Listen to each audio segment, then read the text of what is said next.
Hello, everyone, and welcome back to Interview with Dhampir. What episode are we on? Episode 5. Today we're going over the vampire squid, we're going over Monster Hunter, and we're going over wights. Alright. Running water and vampires. Water is believed to be so pure that it can be blessed and turned into holy water. Thus, running water is constantly cleaning itself, retaining its purity and preventing the vile, fiendish vampires from crossing over it. Okay, that's a little harsh. Once water stops running, then it can become dirtied. Thus why a still body of water has less to no effect on vampires, unless of course it has been blessed.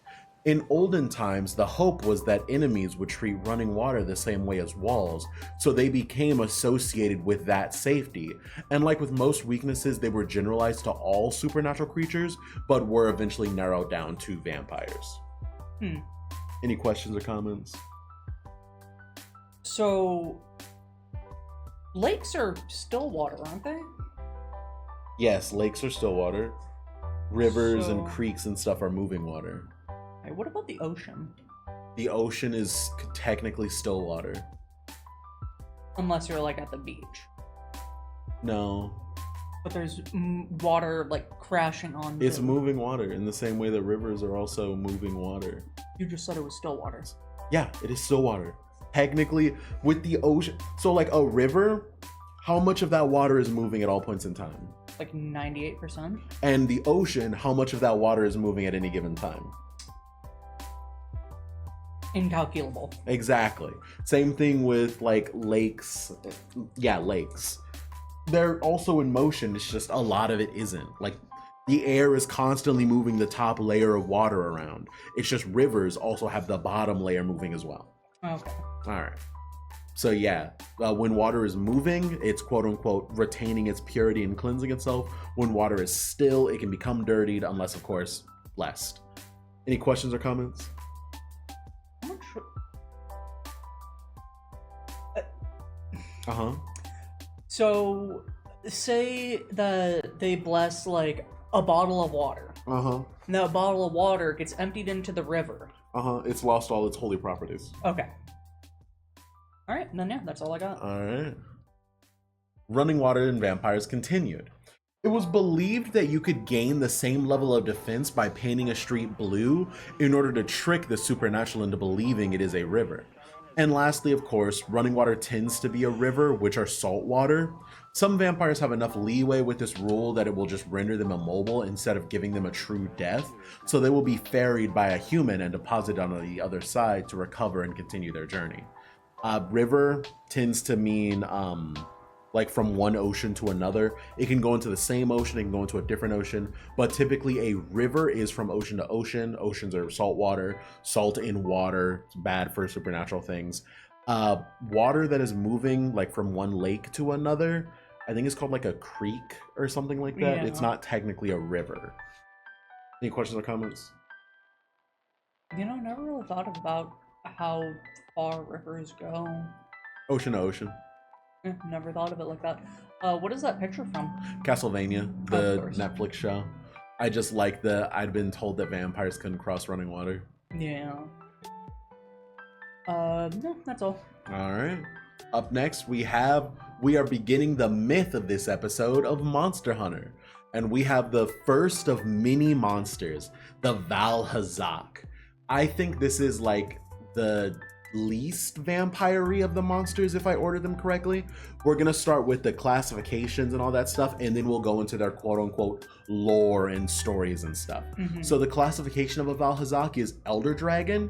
The first time it was found outside of the universe, in this universe, is Monster Hunter World. The temperament is docile till provoked. If provoked, it will not stop until it's the last thing alive. Its home environment is the Rotten Vale. Minimum hunter rank required is 14, and the first mission where the active objective is to hunt the Valhazak is Hellish Fiend Valhazak, and its diet is purely effluvia. Any questions or comments? This is the first time where we have something on here that you probably know more than me about it, so I'm curious how this will go. Yeah. I didn't think that they were docile. I'm pretty sure they were like on site. Oh shit, something that isn't covered in effluvia is now my target. We go over it a bit more in the lore, but no, the Valhazak is entirely peaceful. It fully expects that you're there to die, and if you're not there to die, you're breathing in effluvia, so you're going to die soon. Interesting. And what is effluvia? Or is that going to be covered soon? Is there any other questions or comments about this one? No. All right. Valhazak continued. Known best for its effluvia, it actually cannot generate or in any way make its own. It can just control that which already exists and excite it to the point it is far more deadly and targeted. Effluvia is a gas generated by dead or dying monsters, and Valhazak gains its title Corpse Coat Dragon because its biome is a pile of corpses so that it can have as much effluvia as it needs to fight and feed on its prey. And also because it looks like a rotting corpse. Instead of biome, I meant to say its nest. It does genuinely just sleep under a pile of corpses, and then it'll have a bunch of dying monsters drag corpses towards it. We don't really know why the dying creatures do that. They just kind of like it, and then it'll just slurp up the effluvia from them. Yeah. Did you get a picture of it without its, like, rotten covering?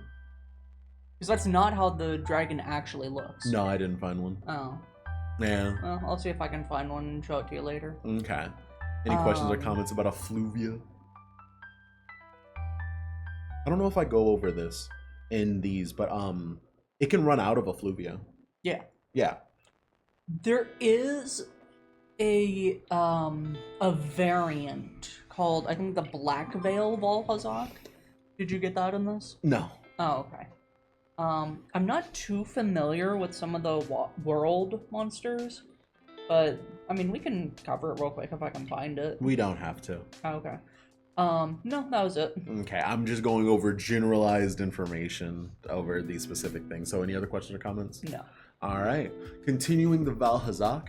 An oddity about this Elder Dragon is that it will allow small monsters to live in its biome because any that are surrounding it are dying and giving it more effluvia.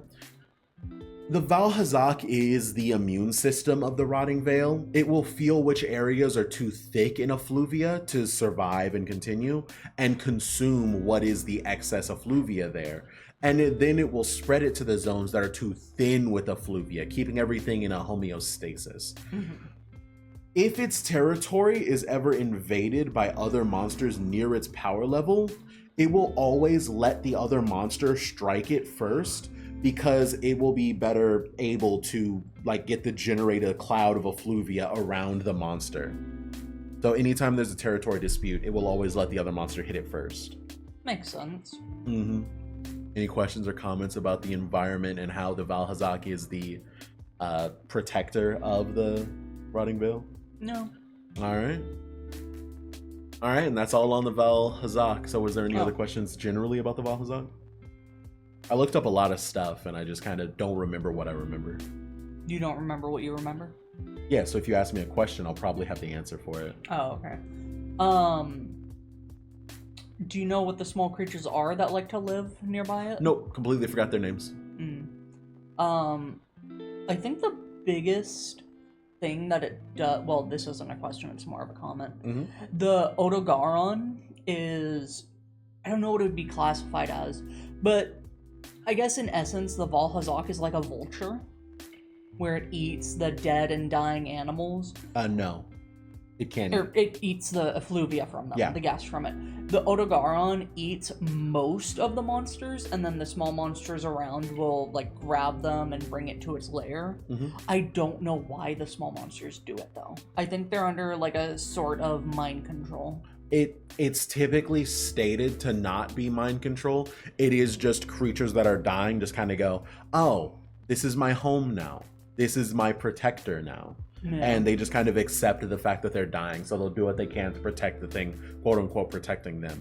If you look at the Valhazak, it's a smaller image, I know, but its mouth doesn't work. Yeah, the lower jaw that you see is just a bone from a different dragon that it has taken. It has a double jaw. Yeah. Very weird. All right, so anything else about Valhazak? No. All right, moving on to the Malzeno. Of the for 3 monsters that I have, this is the second most vampire-like. So the Valhazak was the first. It's more kind of ghoul, but because it eats pure life essence and it's technically undead, I'd consider that a vampire. So we will move on to the Malzeno. Classification, Elder Dragon. Time of finding, Monster Hunter Rise Sunbreak. Temperament, before forced bonding with Curio, kind and benevolent. After, territorial and ravenous. The home environment is the ruins of the Citadel and shrines. The minimum hunter rank, flee on sight. They will not sanction a quest to hunt it. And its diet is the life essence being fed to it by the Curio. And before it was bonded with the Curio, it was just kind of ate meat. But we don't care about that part. What are the Curio? Do you cover that? Yeah. Okay. Then no, I don't have any questions. All right. As mentioned in Temperament, Malzeno was not always, oh god, the ravenous, life force hungry vampire it is now. Before that, it was a gentle protector of human settlements, but then the Geismagorn, a demon of great strength even to an elder dragon of Malzeno's level. The Geismagorn was the ruler of the race of small flying leech monsters called the Curio that gave it the energy it needed to rampage as it pleased. So when Malzeno defeated Geismagorn, Malzeno took control of the Curio to ensure that Geismagorn would never rise again. This isn't exactly correct. The Geismagorn left a piece of his control over the Curio with Malzeno, and the Curio were attempting to feed off of Malzeno to get at that power that controls them, but the Malzeno was capable of controlling that part, which allows him to control Curio. So he is now in charge of the Curio, but he is still being fed on and being fed by the Curio. So he is eventually being corrupted, which I will say again in the next panel, but just to clear up before you say that I got something wrong. I'm pretty sure it's Geismagorm with an M at the end instead of N. Okay.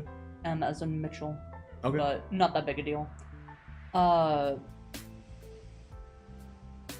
think it's also important to note that the Geismagorm is gigantic. Yeah, it's huge. It is considered a colossal monster. Uh-huh. I think it's also considered an elder dragon, but usually people just say, oh yeah, it's a colossal monster. And yeah, it just has complete control over the Curio. They say it's the progenitor of the Curio, but then they never like explain anything past that point. So, and then once you kill it, the Curio just kind of disperse. Yeah, so I think it was just in control of the Curio, and it wasn't actually like the creator of the Curio.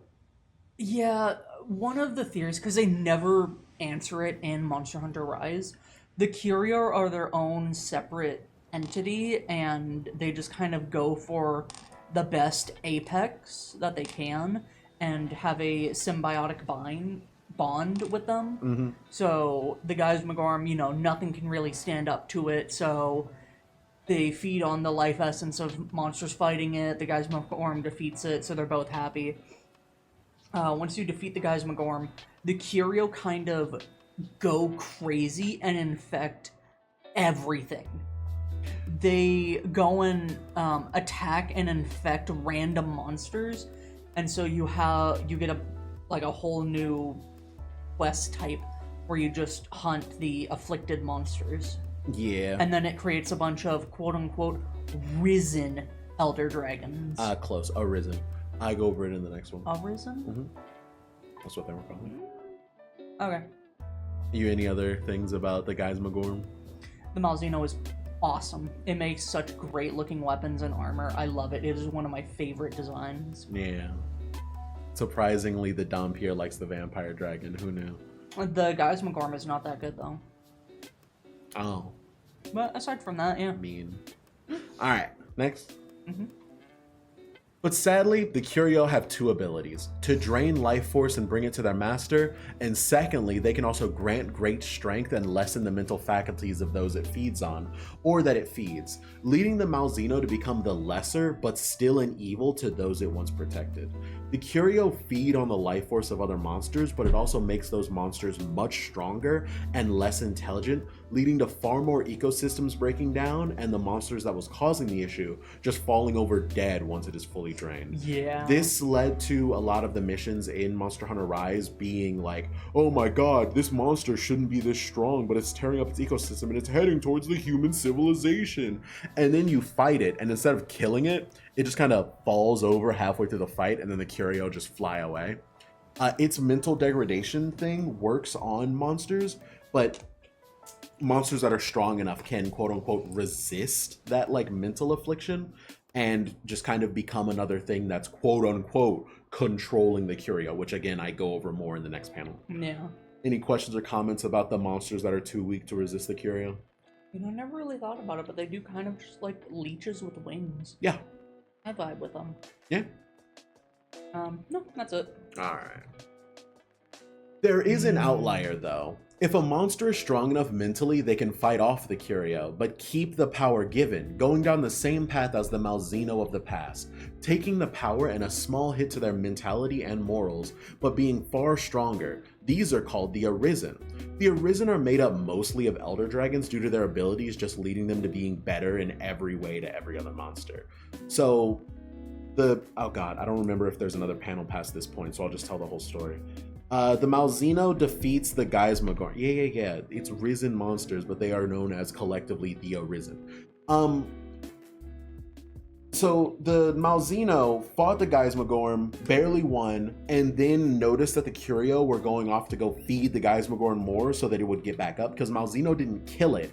It just beat it to the point where it couldn't get up anymore, and the Curio were going to go get more food to bring it back so that it could recover. The reason why the Malzeno kept the Curio is because it allows the Curio to not go back to Malzeno. Geismagorn, yeah. And so that is why it is allowing the Curio to bring it life force so that it can survive, so that the Geismagorn can't get back up and cause even more destruction than the Malzeno was causing. And with the mental degradation, it is like over time losing its ability to tell the difference between I need to survive to protect people and I need to just survive, period, and just keep feeding on things over and over again. I think it's also important to note that this form that is on screen right now, up there, is called the Primordial Malzeno. Yeah. I'm not sure the lore reason, but you are able to fight it and create an even better, stronger set of armor, but it is very strong. You don't fight the Primordial Malzeno. Okay. I'm sure there's a mission past the point of what I saw, but like in the story mission where that one lady is following you around, the like armored knight lady or whatever, you find the Primordial Malzeno after the Curio have gone crazy and searching everywhere for a new master to take over, and they're attacking this Primordial Malzeno, where you see it with its shiny armor and stuff, and the Curio are attacking it, and you can see little pieces of its body turning into like what the regular Malzeno looks like. And so you have to attack those points that the Curio are latching onto and break those parts off. And then at the quote-unquote end of the hunt, the Primordial Malzeno just kind of looks at you and goes, all right, yeah, you're a knight protecting the people too. You're sick. Thanks for helping me. And then just leaves. Yeah, I think it's just a matter... It's not like a lore thing of you fighting it. I think it's just like, here, have a bonus, have some new cool armor. Yeah. A lot of the afflicted monsters that you fight, it is a very similar situation where it's not you're attacking a specified point. Actually, no, I think it is glowing and you do attack it. It explodes and deals a bunch of damage and like temporarily knocks them out of their powered up form from the Curio, but then they get really pissed off and they absorb them and become powerful again. Yeah. Also, the area where it's at is called the Citadel, and it used to be this like giant thriving town filled with just tons of people, where they had like the Malzeno, Primordial Malzeno, whatever you want to call it, got along with the people. The people worshipped it and, you know, kept it happy and healthy, and in return, it protected them from any sort of threat. And then the Curio happened, and the people that weren't killed ran away. Yeah. So. Any Very other cool questions or looking area. comments about the Malzeno, Primordial Malzeno, the Curio, or the Geismagorm? No. All right. And last and certainly least, I just wanted to say this real quick. These three monsters that I'm going over all represent different aspects of vampirism. So, the Valhazak, the zombie thing, represents the Nosferatu, the ugly side of vampirism, the eating with no end. But it retains its noble posture and its protecting of the land it lives in. The Malzeno is the more refined and count kind of vampire. The Barlargul is you know that one guy who says he can drink 20 Capri Suns in a row and then does it? Imagine that, but a vampire. So the Barlargul classification, Leviathan. It's not a water monster, but it's like amphibious, so it can go in the water. It doesn't have to be on land. It's like a long serpent-like monster. Yeah. Time of finding, Monster Hunter Frontier G3. Its temperament, ravenous. Its home environment, swamp and jungle caverns. Minimum hunter rank 5 in the hunt called Hunt Barlargul. And its diet, blood. Only blood. More blood. It can't get enough blood. More blood for the Barlargul. Any questions or guesses about what's going to be coming up in the Barlargul? I kind of hope that you found a video of it. No. Oh. I don't put videos in this. Fair. No. Alright. Barlargul, known best for its incredibly slender body and spiked proboscis-like tongue that it uses to drain monsters of all of their blood, the best way to know when a Barlargul has entered an environment is the reports of monsters' dry corpses piling up by the dozen. Its hunger is unending, not just due to its massive size, but also to make sure it has the power to fight others in its environment. Because what the Barlargul feeds on is not just the blood, but also the abilities of those it drinks, allowing the versatility necessary to continue its feeding frenzy. The Barlargul represents the cowardice of vampires. The Barlargul is strongest on a full stomach and weakest on an empty stomach, and it fighting burns through its metabolism quicker than it would like. So in the middle of a fight, if it feels that its blood supply is not high enough, it will just run away to go find something to eat and then go right back to fighting you. Yeah. Frontiers was really interesting with the way that they had the diversity in monsters. I'd really like to see that again, but this isn't the place for that conversation. Any questions or comments about its physiology or its blood hunger? Its feet look kind of weird. It does indeed look like a plesiosaur, yeah. It has clubbed feet. It does indeed have clubbed feet. Does it hang from the walls or the ceiling or anything? No. It's just on the land? Yeah. Okay. That's all I got. Okay. They are the strongest on a full stomach and weakest on an empty one. And as a quirk of their vampiric nature, they are cowards who fear anything being able to reach their level of power. So they will never stop feeding in fear of turning from the hunter to the hunted. They are hunted not just because they are a blight on the world, but also their total immunity to any form of poison or disease, and the hope that figuring out how it works will lead to medical revolution in the hunter community, but the organs that are believed to be involved decay so rapidly that they're still not making progress on this. Very fair. It drinks blood from every kind of monster, no matter how poisonous and no matter how diseased, and it's perfectly fine right after. And it really does just decay instance after you kill it. Yeah. Almost like a vampire aging hundreds of years when you kill it. Oh my god. Yeah, I was gonna say, when vampires get staked, they almost instantly turn to dust. So that's neat. I like that. Any questions or comments about the Capri Sun monster? Did you pick a specific flavor of Capri Sun for this? No. I don't know if you remember, but I had to go through a trial to get this image, so I didn't think about it much. Fair. I don't remember that. Really? Okay. Any other questions or comments about the Barlargul? Because I think this is the last one. How do you feel about it? My favorite is the Valhazak. My second favorite is the Malzeno. My third favorite is Brrrr. I just don't really like the Brrrr. I thought you really liked the Barlogawal. No, my favorite was the Giganox. The But the problem Giganox. is the Giganox is not vampiric in any way. Yeah. It just eats frozen meat. I miss him. I do like the video of it just eating you. I like the video of it giving birth. Let's not go that far. Out of context, this sounds great. Mhm. Any other questions or comments? No. All right, I think next we're moving into the real. So we're going to be talking about, strange. Anyway, Monster Hunter, classification bipedal, time of finding Monster Hunter, temperament, ravenous and highly protective, home environment, everywhere in the world, minimum hunter rank, do not hunt, and its diet is everything. I'm not in this panel, so I don't know where it came from. This is interesting. That's small text. There is one last monster that is worse than every other monster in this universe. Its need to protect its own environment, which stated in its bio as everywhere and everything, has led to its unique abilities that allow it to hunt everything, eat everything, and protect everything.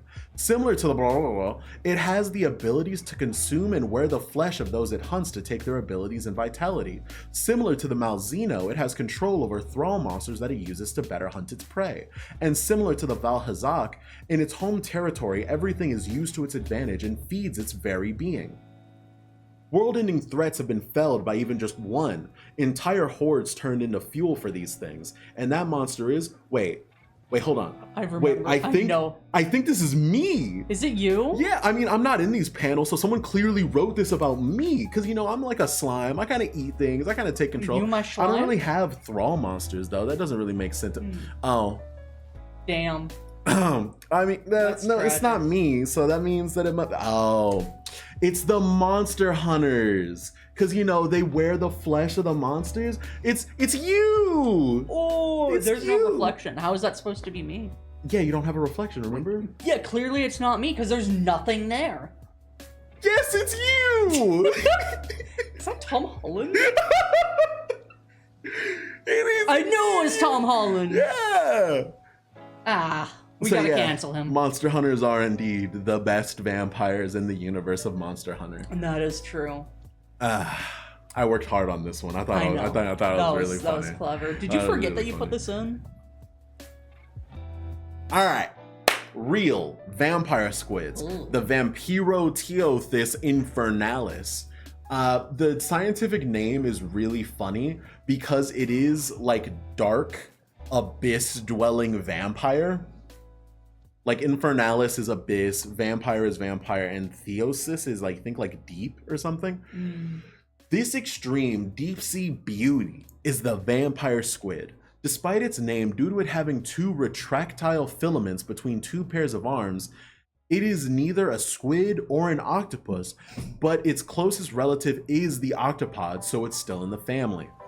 They were discovered in the late 1898 to 1899, and due to their striking red or jet black color and deep blue eyes and webs in between their 8-spined arms, they were considered to look vampiric, and the name they received reflected that. Though it has the name vampire squid, this little imposter is a bottom feeder, otherwise known as a detrivore, not a life drinker. It has no interest in blood or life force. It contents itself with a leftover of a true hunter's meal. What do you think of the vampire squid? I thought you were going to say it is neither a squid nor a kid.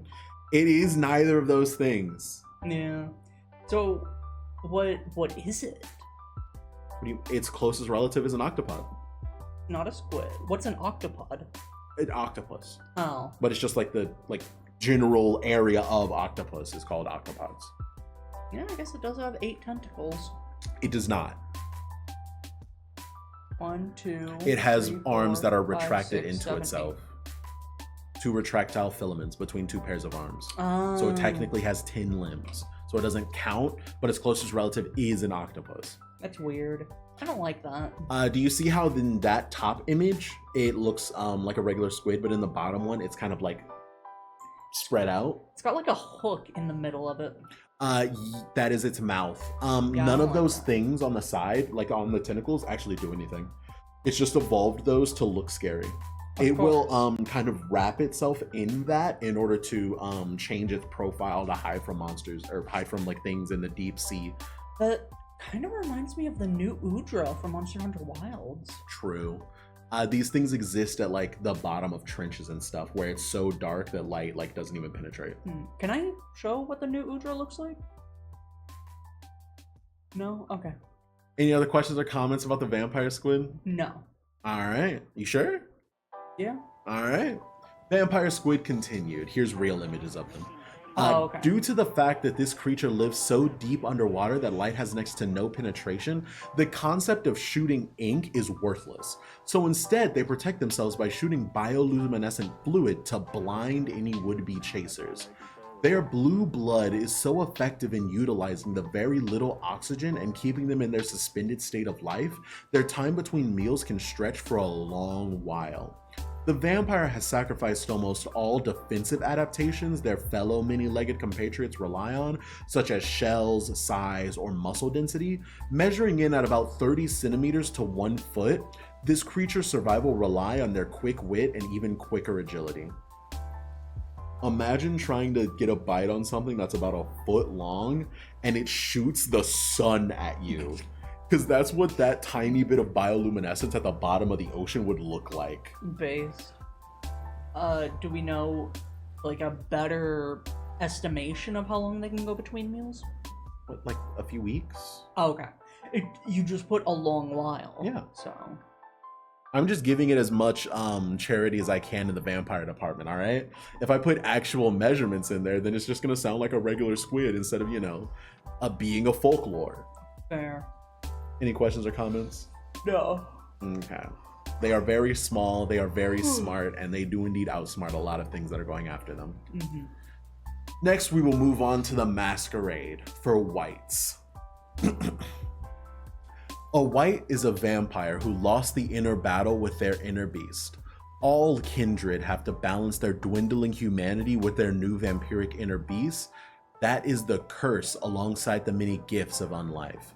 While you may think that because their beast has been released with nothing holding its reign anymore, just remember, even the inner beast is born of your nascent humanity, and as long as your blood, vitae, reserves are near full and you sense no danger, you will retain some small sliver of memories that your body will autopilot through solely because it remembers enjoying those things.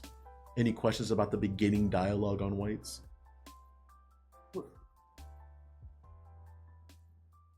So your body is on autopilot. Mm-hmm.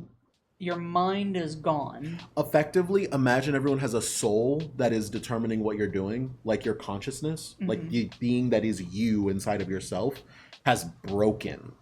And a monster has taken on your flesh and is using those little slivers of your soul in order to build its worldview. Interesting. All vampires in the Masquerade exist with the beast inside of them. The inhumanity balancing out their humanity that allows them to be creatures of the night. And when the creature inside of you wins, you become a wight. Interesting. Is there any way to, like, go back? No. Damn. That's tragic. It's a good thing I'm already insane. Real. I'm sorry I keep yawning. That's true. And that's all I got. All right. Of course, if your enjoyable memories were not of a respectable kind, then you will be a beast through and through with no rest in between. Due to their closeness with their inner beast, they will strengthen greatly in aspects relating to the physical, such as strength, speed, and reflex, but will lose in their entirety strategy, intelligence, and magic. Their ability to learn all disciples is known and feared. The thing that kept their appearance close to that of a human will fade at the same rate as their sanity, giving them more and more gaunt, corpse-like look, rather than the more noble countenance of a true vampire that they no longer are. Can you name me some physical disciplines for vampires in the Masquerade? Super speed? Do you remember the name for that? No. Celerity? Super strength? Do you remember what that one is? No. That one... I don't remember the name of any of them, I'm gonna be real. Auspex is senses. Yeah. Fortitude is defenses. I don't remember what strength is. Huh. That's sad. Either. They don't lose in their entirety strategy, intelligence, magic. Just 90% of them do. There are those small few who retain the ability to strategize, but it's in the same way that a dog will learn like tricks. Like you teach it the same lesson enough times, it will eventually hold. So once it learns that, oh, if I rest in this area, humans will come through this area and I can just grab them. So that will happen over time. Any questions or comments about their fading humanity or their disciplines? No. Okay. Do you like the picture? I can't tell what that is. It is a wight at the feet of another vampire being fed.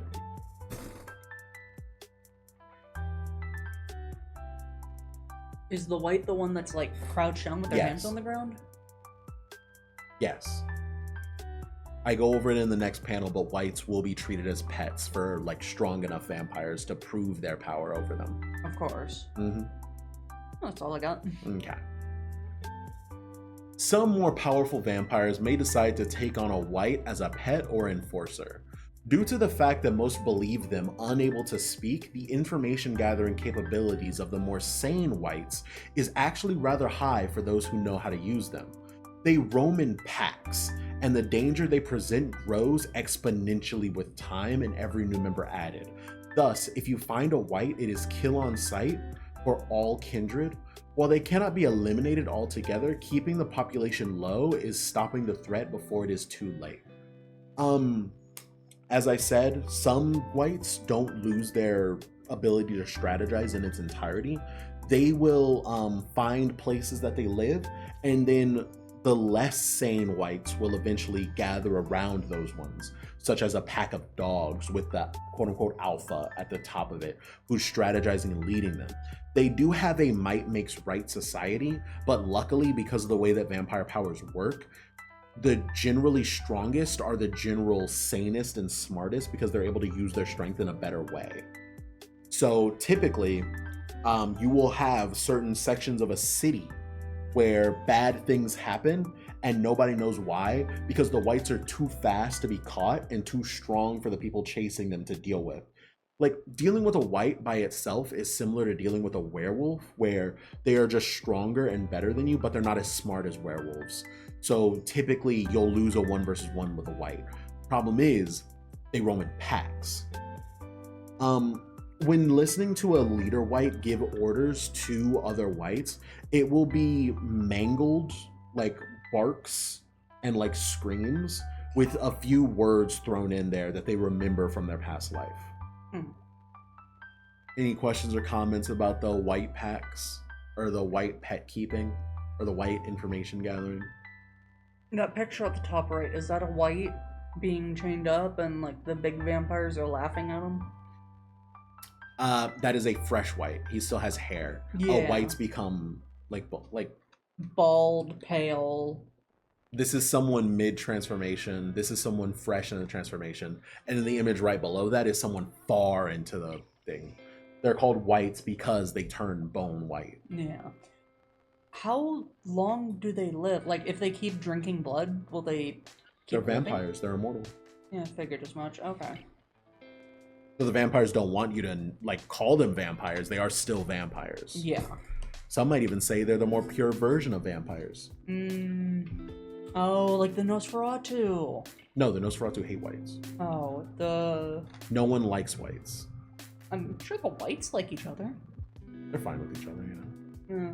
Same way a pack of dogs will like another pack of dogs. Yeah. Any questions or comments? No. Okay. White packs are run in the same way wild dogs run in packs. The one who can win the most fights in their pack is the leader. Their actual leadership skills matter less than their dominating presence, but since more than half a battle is planning, it tends to be the smartest that leads as well as the strongest. Listening to a white pack leader, the best you will be able to understand is inhuman grunting and maybe a few words, as that is all that's needed for one beast to convey its meaning to another. Vampires want you to believe that becoming a white is an if, but I want you to know that it is a win. Every vampire loses their battle with their inner beast or they die. There is no in between. You can be immortal, but that does not mean that your mentality will survive. And another thing that you have to get across when talking about wights is, as I said, your body falls apart, quote unquote, at the same rate that your sanity does. There are times that wights will just be in vampire society and no one will know. It is because they haven't degraded enough and they're still like mentally following the layout that their soul once had, to the point where they're still showing up as sane, regular vampires. They are dumber than they used to be, but they're still running on that kind of stuff. This is the last panel for the wights, so any questions about them? I mean, you're saying that it's either become a white or die. So I'm sure that there would be people that'd be like, oh, if I'm going to become a white, then I don't want to keep going. Right? Or do they just like live in denial of like, oh yeah, that won't happen to me? Well, all vampires live in denial about everything. That's what vampires are. Fair. Okay, that's all I got.